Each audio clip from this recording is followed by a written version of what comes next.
ये दुख से युद्ध करते करते कुछ लोग मर जाते हैं। कई लोग ऐसे हैं जो दुखों की चपेट में आके आत्महत्या कर लेते हैं। हाँ या ना? जरा दुख आया, जरा व्यापार में नुकसान हुआ, जरा घाटा हुआ, कई लोग आत्महत्या कर लेते हैं। बोलो हाँ।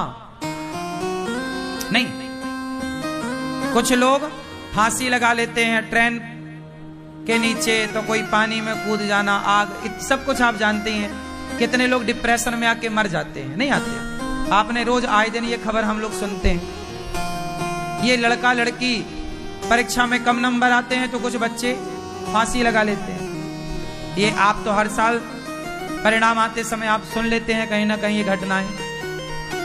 क्यों भाई? दुख किसके जीवन में नहीं था या नहीं है? आप में से कितनों के जीवन में दुख है, जरा बताओ। सबके जीवन में दुख है और हम सब दुख से लड़ाई कर रहे हैं। अब बात इतनी है कि या तो हम जीत जाएं या तो हम हार जाएं। जिसके पास कृष्ण जैसा मार्गदर्शक होगा वो कभी हार नहीं सकता। यदि जीवन की लड़ाई में आपको जीतना है तो कृष्ण का मार्गदर्शन गीता वो ले लो। कथा सुनो। आज का यूथ कमजोर है। आज का नौजवान लड़का लड़कियां बोलो कमजोर हैं।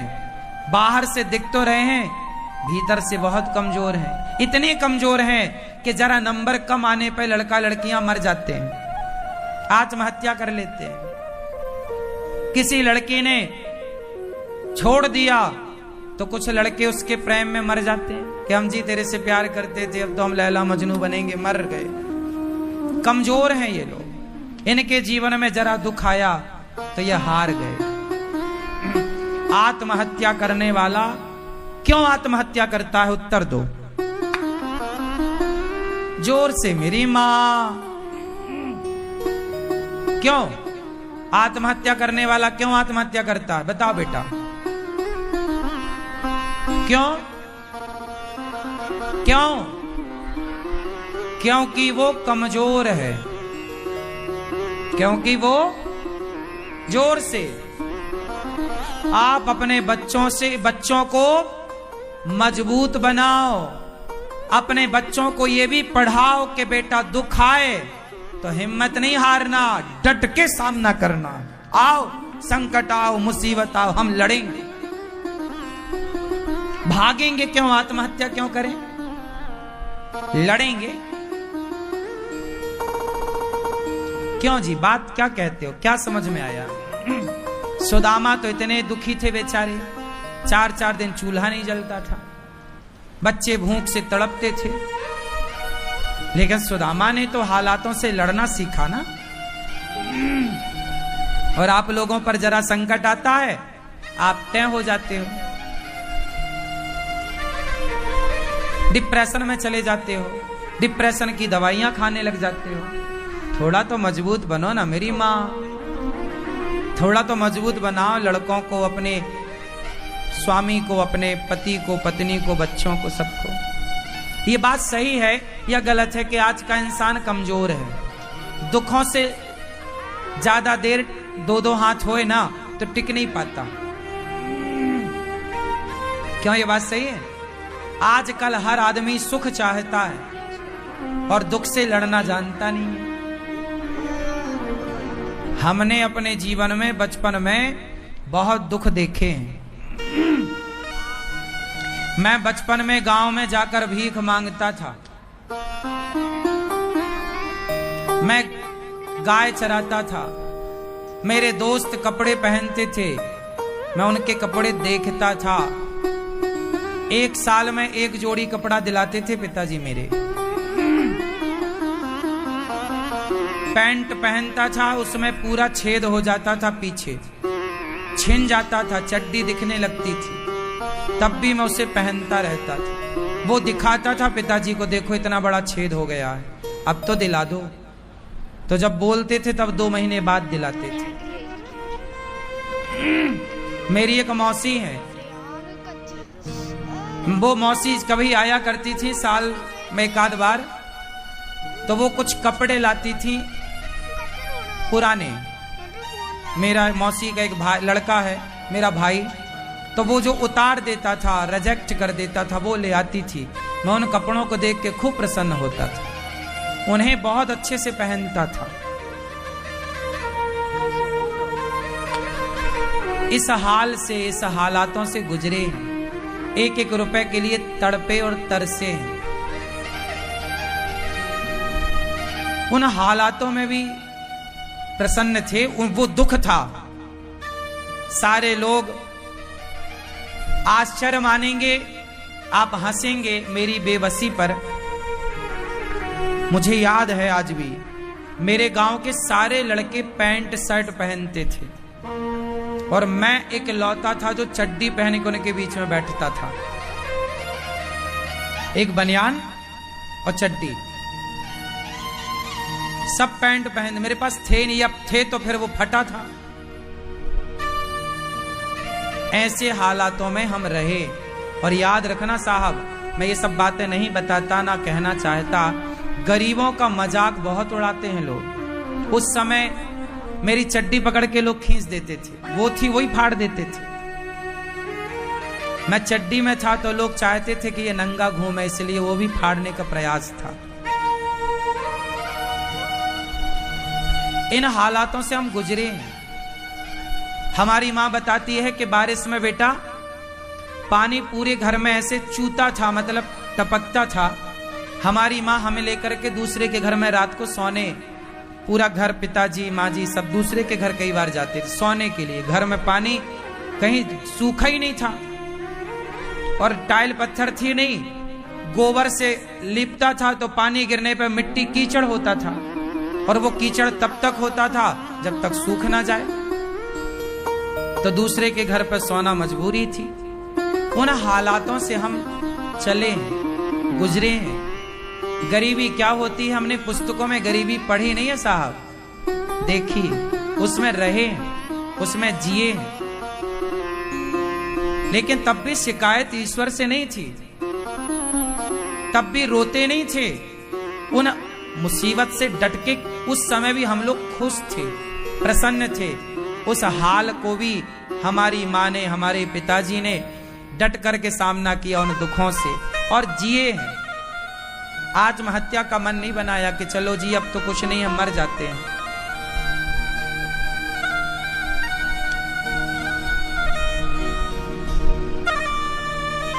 इस तरह हाल था। मैं आपको एक वाक्य आज पहली बार आपको बताऊं। मैं बहुत छोटा था। हमारे गांव में जब कोई मरता था ना तो उसको जलाने के लिए लकड़ियां गांव भर के लोग चंदा करके जुटाते थे। ये परंपरा रही है पहले कि जब कोई मर जाता था तो सब लोग ना अपने घर के बाहर दो दो लकड़ी मोटी मोटी रख दिया करते थे, तो वो ले जाया करते थे और चिता पे फिर उसको जलाते थे। मतलब इस तरह आलम था कि जब कोई मरता था तो उसको जलाने के लिए लकड़ियों का भी चंदा होता था, मतलब सबसे मांगी जाती थी। एक बार की बात है, मैं गाय चरा के लौटा था, शाम को 5 बज रहे होंगे, 6 बज रहे हो। मैं बहुत पुरानी बात है ये, जब मैं बहुत छोटा था।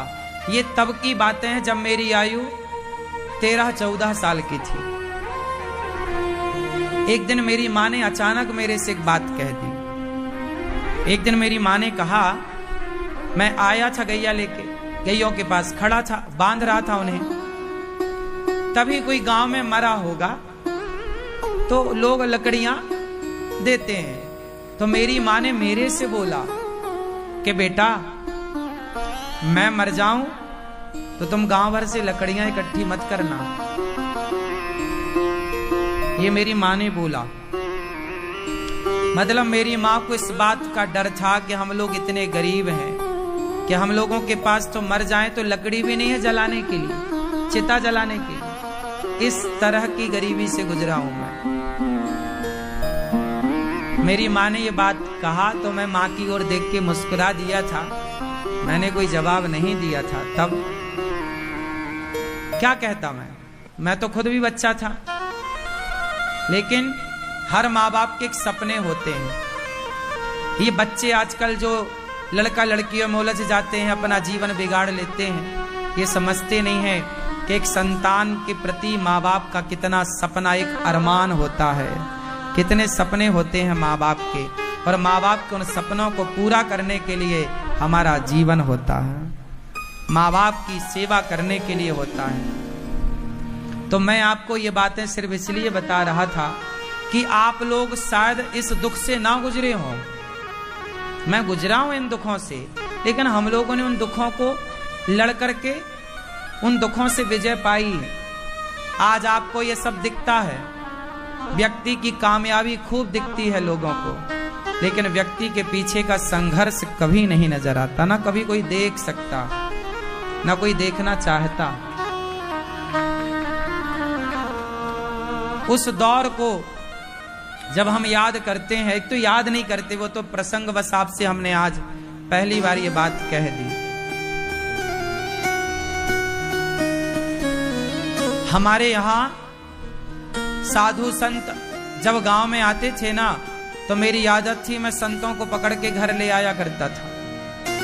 एक दिन मैं 8 संतों को घर ले आया। माँ ने कहा कि बेटा, उस समय 11 से 12 बज रहे थे, 11-12 का बीच, और उस समय हम लोग घर में सब खा चुके थे। गांव में सुबह का भोजन 10 बजे हो जाता है, तो हम लोग सब खा चुके थे।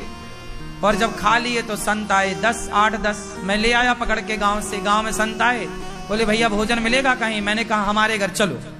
मैं ले आया। माँ ने कहा कि बेटा संत आ गए, तुम पूछ तो लेते, भोजन नहीं है, सब खत्म हो गया, 2-4 रोटी बची रही होंगी, अब खाने के बाद कितना बचता है, जरा सा एक आदमी हो तो आदमी हो भी जाए, पर 8 साधु थे। तो मैं तुरंत मांगने चला गया। सोचिए, ये था कि द्वार पे कोई आ जाए ना तो तुरंत मांगने जाना पड़ता था। तो मैं पास के पड़ोस में मौसी के घर, मौसी मतलब गांव में जितनी होती है ना, वो बुआ होती हैं या मौसी होती हैं या चाची होती, गांव में यही परंपरा है। मेरे गांव में सभी को मैं मौसी कहता था या चाची कहता था या बुआ कहता था, क्योंकि गांव का यही रिवाज था। तो मैं मौसी के घर, सामने घर था घर के, तो मैं मौसी के घर आटा मांगने गया। मौसी जरा आटा दे दो। गांव में यही होता है, आपके घर में नहीं है तो आप आटा मांग लाते, जब आपके घर होता है तो आप वापस कर देते हैं। तो हम आटा मांग के ले आए। तब हमारी माँ ने थोड़ी पूड़ी बनाई, थोड़ी साग बनाई और थोड़ा खीर, दूध घर में था, गाय थी तो चावल की खीर, तो खीर पूड़ी संतों को परोसी। और जब संत भोजन कर रहे थे ना, तो मेरे मन में एक सपना चल रहा था कि मैं बड़ा होऊंगा तो कभी ऐसी सेवा करूंगा कि कोई भी संत आए अन्न क्षेत्र लगाऊंगा, ताकि कोई भी आओ सबको पेट भर भोजन मिले। ये तब की बात जब मैं 14 साल का था, जब मैं दूसरों के घर से आटा मांग कर सेवा करता था। तब की ये उम्मीदें थी मन में, भाव थे कि कोई संत आएगा तो भोजन कराऊंगा। ऐसा मेरे मन में एक सपना था। मेरे को भोजन कराने का बड़ा शौक था बचपन से। लड़कों को आजकल ना गाड़ी चलाने का शौक है, किसी को मोबाइल का शौक है, किसी को घर बंगला बनाने का शौक है। मुझे सेवा का शौक था बचपन से कि अन्न, कोई आए सबको भोजन। मैं जब किसी को भोजन करते हुए देखता हूं ना, बड़ी शांति मिलती है कि चलो ये आप खा रहे हैं, देखते रहो बस। लोगों को खाते हुए देखना अच्छा लगता है। इसलिए गौरी गोपाल में मेरे उस बचपन के सपने को मेरे भगवान ने पूरा किया। देखिए मेरी क्या औकात है कि मैं पूरा करूं। आज गौरी गोपाल आश्रम में हजारों संत रोज भोजन करते हैं, और कोई भी आता सबको पेट भर भोजन मिलता है। बताओ, मैं सपने देख ही तो सकता था, मेरी काबिलियत तो नहीं है कि मैं पूरा कर लूं। हम तो ठहरे भिखारी। क्या औकात थी हमारी, क्या औकात है हमारी, क्या हैसियत है। लेकिन कहते हैं ना, विश्वास रखिए भगवान पर। देर लगती है ईश्वर के घर, अंधेर नहीं है साहब। ईश्वर के घर देर है, अंधेर नहीं है। वो सबके दिन देख रहे हैं, वो सबके दिन देख रहे हैं। आज बुरा है तो कल अच्छा भी होगा, और आज अच्छा है तो घमंड ना करिए, सबकी भलाई करिए तो और अच्छा होगा। पर यदि आपने रुतबा दिखाया जरा धन दौलत का, तो पलटते देर नहीं लगती साहब। मैंने कितने करोड़पतियों को रोडपति बनते देखा है इन्हीं आंखों से। मेरी आयु 33 साल है साहब, मेरी माँ, लेकिन इस कम उम्र में भी मैंने जितना संसार देखा है, शायद आज का यूथ, आज का बच्चा इतना नहीं देख पाएगा। जो जितना संघर्ष करता है ना, वो उतना मजबूत होता है। संसार का कोई भी दुख मुझे पराजित नहीं कर सकता, क्योंकि मैंने इतना दुख देख चुका हूं कि अब उसके सामने कोई दुख है ही नहीं है। इसलिए दुखों से अगर चोट खाई ना होती तो कन्हैया तेरी याद हमें आई ही ना होती। आज प्रभु याद हैं तो शायद इसलिए कि दुखों से गुजरे हैं। इसलिए भगवान करें आप कभी दुखी ना हो, आपकी कभी स्थिति प्रतिकूल ना हो। भगवान आप सबको धन धान्य से भरें। लेकिन एक बात कहूं, कभी धन का घमंड ना करना साहब। 4 पैसे हैं तो ईश्वर ने कृपा करके आपको दिए, समाज की सेवा के लिए, दीन दुखियों की सेवा के लिए, घमंड के लिए नहीं दिए। घमंड तो रावण का नहीं चला जिसकी लंका सोने की थी, तुम्हारे घर तो माटी के है ना। मेरा मन कर रहा मैं थोड़ा रो लूं, पर अभी समय नहीं है रोने का, फिर कभी रोएंगे, है ना।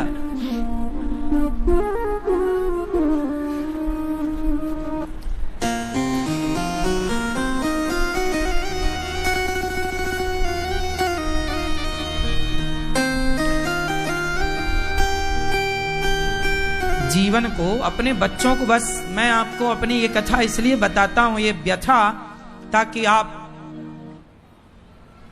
हारे ना, हर परिस्थिति से लड़ें, इतने मजबूत बने कोई माई का लाल आपका बाल भी बांका ना कर सके, इतने मजबूत बने। सुखों से तो सब गुजरते हैं, क्या बात है, लेकिन दुखों से गुजर कर भी आप ईश्वर का धन्यवाद देते रहें। उस दुख में भी ईश्वर को ना छोड़ें। सुख में भगवान को सब याद करते हैं, लेकिन आप दुख से गुजर कर भी आप ईश्वर को याद किए रहें, भगवान की शरण में रहें, भगवान के प्रति समर्पित रहें। ये बड़ी बात है। कभी घमंड ना करना भैया, बहुत जिम्मेदारी से मैं ये बात कह रहा हूं आपको। जो कुछ है वो ईश्वर का दिया प्रसाद है, मेरे बाप की बफौती कुछ भी नहीं है। जो कुछ हमारे पास है वो ईश्वर का दिया